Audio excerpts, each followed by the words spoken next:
Hi friends, எல்லாருக்கும் வணக்கம். November மாதம் நடப்பு நிகழ்வு தான் பார்க்குறோம். ஸோ அந்த வரிசையில் 27, 28 நடப்பு நிகழ்வு பார்ப்போம். ஃபஸ்ட்டு என்னென்னு பார்த்தீங்கன்னா, பிஜி நாட்டில் வாழும் தமிழர்களின் குழந்தைகளுக்கு தமிழ் மொழியை கற்பிக்கும் திட்டம் மத்திய அரசு நிதி உதவி அளிச்சிருக்கு. சரிங்களா? எந்த நாடுன்னு கேட்டிங்கன்னா பிஜி. சரிங்களா? அடுத்தது பார்த்திங்கன்னா 250 கிலோமீட்டர் வேகம் செல்லும் திறன் கொண்ட அதிவேக ரயிலை தயாரிக்கும் நிறுவனம் எந்த நிறுவனம் பார்த்திங்கன்னா சென்னை ஐசிஎஃப் நிறுவனம். அதாவது ஒரு பெட்டிக்கு 28 கோடி செலவு பண்ணுறாங்க. சரிங்களா? ஸோ எத்தனை கிலோமீட்டர் வேகம்னா 250 கிலோமீட்டர் வேகம். எந்த நிறுவனம்னா சென்னை ஐசிஎஃப். அடுத்து பார்த்திங்கன்னா 3ஆம் கொஸ்டின், அமெரிக்க தேசிய அசாதாரண நிறுவனத்தின் இயக்குநராக இந்திய வம்சாவளியை சேர்ந்த அறிவியலார் யார் அப்படின்னு பார்த்திங்கன்னா ஜெய் பட்டாக்சாரியா நியமனம். சரிங்களா? யாருன்னா ஜெய் பட்டாக்சாரியா நியமனம். எதுக்குன்னா அமெரிக்க தேசிய அசாதாரண நிறுவனத்தின் இயக்குநராக. சரிங்களா?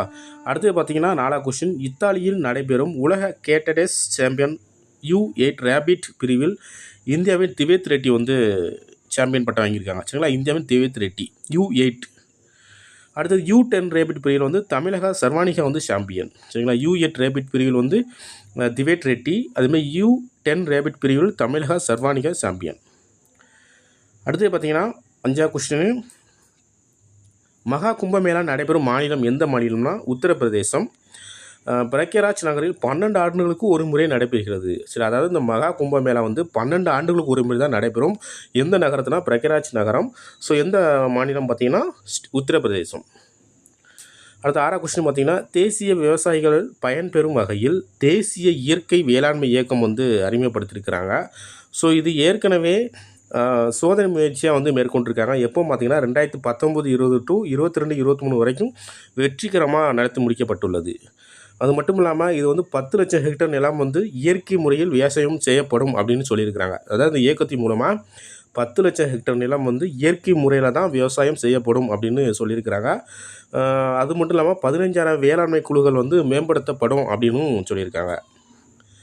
அடுத்தது பார்த்தீங்கன்னா 7ஆம் கொஸ்டின், மாற்றுத்திறனாளி சேவைகளுக்காக ஒருங்கிணைந்த மறுவாழ்வு சேவைகள் வழங்க விழுதுகள் மையம் தொடங்கப்பட்ட இடம் எதுனா சென்னையில் உள்ள சோழிங்கநல்லூர். சரிங்களா? அடுத்த கொஸ்டின் பார்த்தீங்கன்னா 8வது, தமிழகத்தில் உள்ள 8 நவகிரக கோவில்கள் உட்பட மொத்தம் 29 இடங்களை மேம்படுத்தும் திட்டம். ஸோ திட்டத்தோட பேர் பிரசாத் திட்டம். சரிங்களா? என்ன திட்டம்னா பிரசாத் திட்டம்.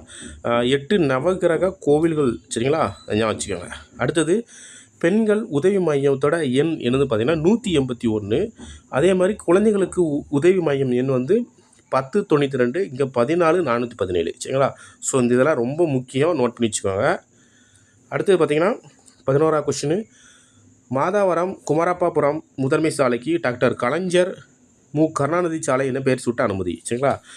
கலைஞருக்கு பேர்கள் எந்த சாலைக்கு அனுமதிச்சிருக்காங்கன்னா மாதாவரம் குமரப்பாபுரம் சாலையை தான் கருணாநிதி சாலையாக மாற்றப்பட போகிறது. அடுத்தது, QR குறியீட்டின் விரைவில் இலவச பான் அட்டை 2.0 மத்திய அரசு முடிவு பண்ணியிருக்கிறாங்க. அதாவது அந்த இலவச பான் அட்டை இருக்குல்ல, அதில் QR குறியீடுன்னு வெளியிட போகிறாங்க. ஸோ அதுக்கு மத்திய அரசு நிதி ஒதுக்கீடு பண்ணியிருக்காங்க. எவ்வளோ பார்த்தீங்கன்னா 1435 கோடி ஒதுக்கீடு பண்ணியிருக்கிறாங்க. அடுத்த கொஸ்டின் 13ஆம் கொஸ்டின், மாற்றுத்திறனாளிகள் உரிமை சட்டம்னா 2016. ஸோ என்ன சொல்லிட்டு பார்த்தீங்கன்னா 20% குறைபாடு உடையவர்கள், அதாவது இந்த மாற்றுத்திறனாளிகளில் ஒரு 20% குறைபாடு உடையவர்கள் மாற்றுத்திறனாளிகளின் இடஒதுக்கீட்டை முறையாக பின்பற்ற அரசு பணிகளையும் கண்டறிந்து அது நிரப்புவதற்கான குழு அமைக்கணும் அப்படிங்கிற ஒரு வழிமுறையை மத்திய அரசு வெளியிட்டிருக்கிறாங்க. சரிங்களா? ஸோ இதெல்லாம் முக்கியமான கரண்ட் அஃபேர்ஸ் தான். ஸோ நோட் பண்ணி வச்சு படிச்சுக்கோங்க. தேங்க்யூ.